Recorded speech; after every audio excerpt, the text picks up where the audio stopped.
seem to think that coercive control is just one category and that it just exists in abusive relationships or cults.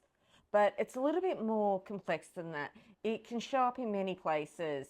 And as a follow-on from sharing my descent into a fringe group and conspiracy theories, I want to compare how it looks in 3 different places: interpersonal relationships, cults or high control groups, and fringe movements like sovereign citizens, QAnon, and other similar spaces where there's no clear leader. When you map this out as a kind of wonky 3-way Venn diagram, it can look something like this. In relationships, control looks like isolation, monitoring, gaslighting, jealousy framed as love. Yes, you can have these features in other coercive relationships, but in other settings, it's kind of framed differently. Moving on to cults.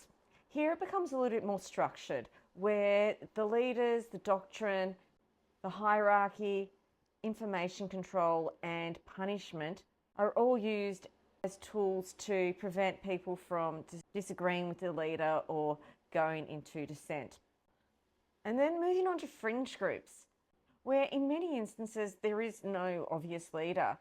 But still, you can get echo chambers that say classic lines like, do your own research, and there's a distrust of everything.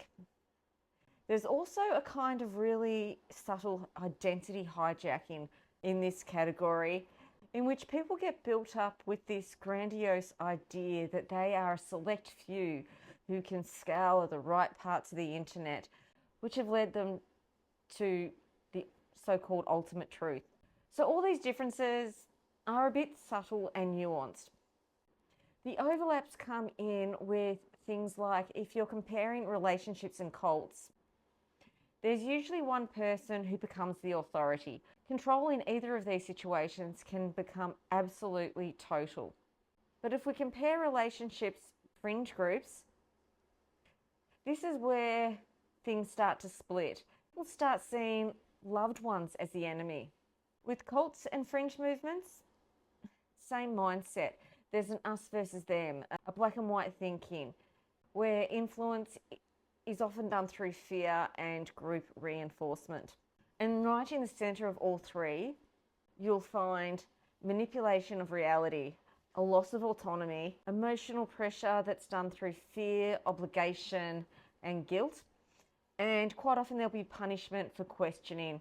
Maybe not physical punishment, but could be some verbal rants and some abusive things said. So when we look at coercive control in interpersonal relationships, cults or high control groups, we can start to see a bit of a pattern. Control can look like love, it can look like belief, and it can look like truth.